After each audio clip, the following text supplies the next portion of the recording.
Tuyul ini masuk ke dalam rumah seseorang. Ia kemudian melihat sebuah laci yang berisi banyak uang. Tuyul ini terlihat senang, lalu segera membuka laci itu dan mengambil uang-uang di dalamnya. Setelah itu Tuyul pergi. Sementara di luar rumah, majikannya sudah menunggu sambil mengawasi keadaan di sekitar. Tak lama kemudian terlihat Tuyul itu keluar. Pria ini terlihat bahagia melihat Tuyul membawa banyak uang. Ia segera memanggilnya dan mengambil uang-uang itu. Pria itu kemudian menggendong sang Tuyul lalu pergi dari tempat itu. Sesampainya di rumah, pria itu memanggil asisten rumah tangganya yang bernama Ningsi. Ia kemudian menyerahkan si Tuyul kepada Ningsi untuk memberikan upahnya. Tuyul sangat kegirangan karena akan mendapatkan upahnya. Meski wanita ini menolak, namun Tuyul yang sangat beringas langsung menyerang wanita itu. Wanita ini berusaha untuk menolak, namun Tuyul sudah terlanjur lapar. Ia kemudian menghisap darah wanita itu hingga wanita itu menjadi lemas dan akhirnya wanita itu pun meninggal setelah banyak kehilangan darah dan luka yang parah karena digigit oleh si Tuyul. Seorang wanita meninggal dunia setelah tubuhnya dihisap oleh sesosok tuyul peliharaan majikannya. Wanita ini tewas dengan kondisi yang sangat mengenaskan. Keesokan harinya, wanita itu dimakamkan. Sementara itu para warga mulai mencurigai majikan wanita itu. Selain tiba-tiba menjadi kaya, setiap 3 bulan sekali ART-nya meninggal dengan kondisi yang sama. Malam itu, mereka berencana untuk mencari ART baru agar tuyul itu bisa kembali bekerja. Karena sudah hampir 1 minggu, tuyul tidak mencari uang. Pria itu lalu mendatangi kamar Tuyul. Tuyul sangat senang. Tuyul mengira dia akan diajak bekerja. Tapi saat pria itu mengatakan belum ada wanita yang akan menyusuinya, Tuyul itu sangat marah. Pria itu kemudian pergi meninggalkan si Tuyul. Sementara Tuyul sangat emosi. Ia membanting semua mainannya, menghancurkan kamar itu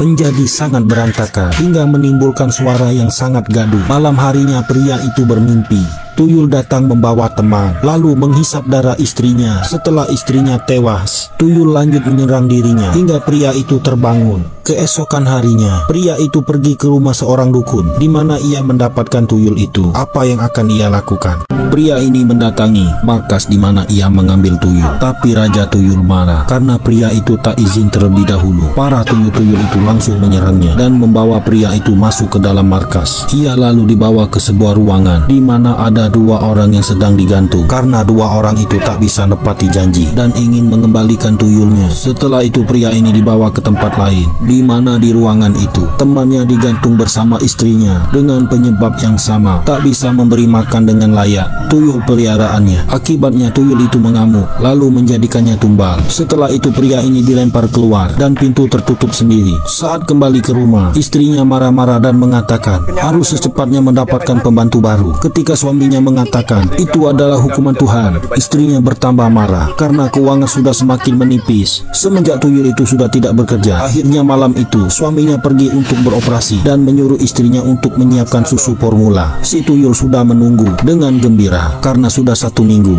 ia tak menghisap darah manusia. Mereka kemudian pergi. Pria ini berkeliling kampung sambil menggendong tuyulnya. Mereka hendak mencari rumah yang banyak berisi uang. Tak lama kemudian, mereka menyatron di sebuah rumah yang terlihat rumah itu milik orang kaya. Tuyul kemudian diturunkan sesuai perintah majikannya. Tuyul itu pergi untuk melaksanakan tugasnya. Pria ini bersembunyi di balik semak-semak, mengawasi keadaan sekitar. Saat tuyul itu hendak masuk rumah, ia terpental dari kejauhan seorang satpam sedang melakukan patroli kampung. Tanpa sengaja ia melihat pria itu dengan gaya yang mencurigakan. Satpam lalu mendekatinya dan menanyakan ia sedang apa. Pria ini berdalih kemudian pergi meninggalkan satpam itu. Sementara istri pria itu sedang asik mempercantik diri tanpa menghiraukan lilin yang harusnya ia jaga. Beberapa saat kemudian, saat tuyul ini berusaha masuk rumah, satpam tiba-tiba melihatnya. Ia yakin itu adalah sesosok tuyul. Satpam lalu mendekatinya dan berusaha untuk menangkap si tuyul. Tapi sayang pukulannya meleset, membuatnya malah terjatuh. Tuyul pun meledeknya lalu pergi. Bagaimana nasib tuyul selanjutnya? Pria ini memanggil tuyul peliharaannya dan mengajaknya segera pergi dari sana. Sebelumnya tuyul itu meledek seorang satpam lalu pergi ke arah majikannya. Dengan cepat pria itu menggendong tuyul lalu pergi. Sementara wanita ini tidak menyadari api lilin itu bergejolak, bertanda suami dan tuyulnya dalam bahaya. Mereka terus berlari dari kejaran satpam kampung. Setelah beberapa saat barulah wanita ini tersadar.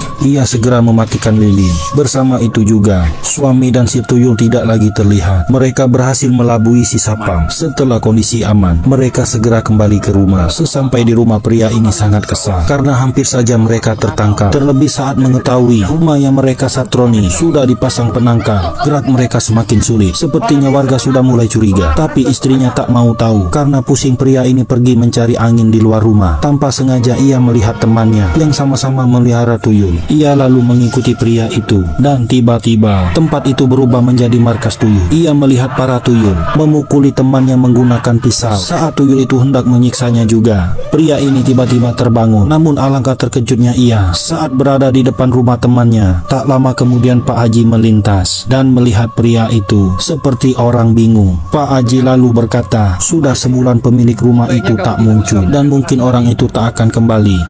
Kiai ini mengetahui jika pria itu memelihara tuyul, tapi laki-laki ini menyesal dan ingin memperbaiki kesalahannya. Pak Kiai kemudian menyarankan agar mengembalikan tuyul itu ke tempat semula. Lalu pada malam harinya, laki-laki ini kembali bermimpi. Tubuhnya dipukuli oleh sekelompok tuyul. Ketika ia terbangun, darah menetes di badannya. Namun semua itu hanya halusinasi atas ketakutannya sendiri yang telah banyak mengorbankan nyawa. Keesokan harinya, pria itu kembali mendatangi Kiai, lalu menceritakan semua yang sudah ia lakukan dan bagaimana caranya agar dia terlepas dari teror tuyul. Ketika ia pulang ke rumah, tiba-tiba ia melihat seorang wanita. Pria itu lantas mendekatinya lalu menegur wanita itu.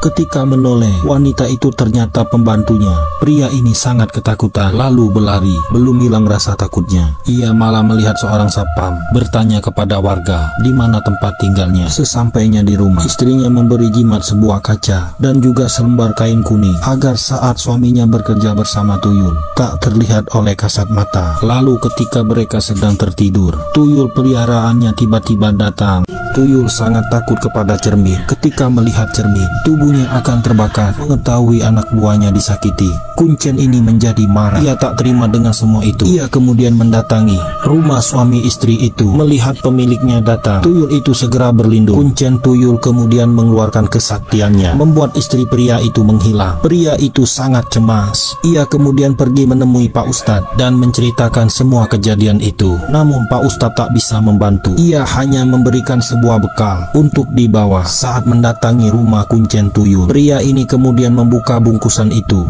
Di depan rumah para tuyul itu tinggal. Benda itu tiba-tiba berubah menjadi kepiting yang sangat besar. Pintu rumah terbuka. Kepiting itu kemudian masuk ke dalamnya. Tuyul sangat takut dengan kepiting. Mereka semua menghindari kepiting itu hingga berlari keluar rumah. Pria itu kemudian masuk lalu mencari istrinya. Tapi pemilik tuyul masih ada di sana. Tak lama kemudian seorang wanita keluar. Wanita itu adalah pembantunya yang sudah meninggal. Orang-orang itu kemudian menyerangnya lalu mengikat pria itu dengan rantai. Ternyata ketiga orang itu adalah jelmaan para tuyul. Pria itu akhirnya tewas bersama dengan istri dan pembantunya serta seorang pria sahabatnya. Film selesai.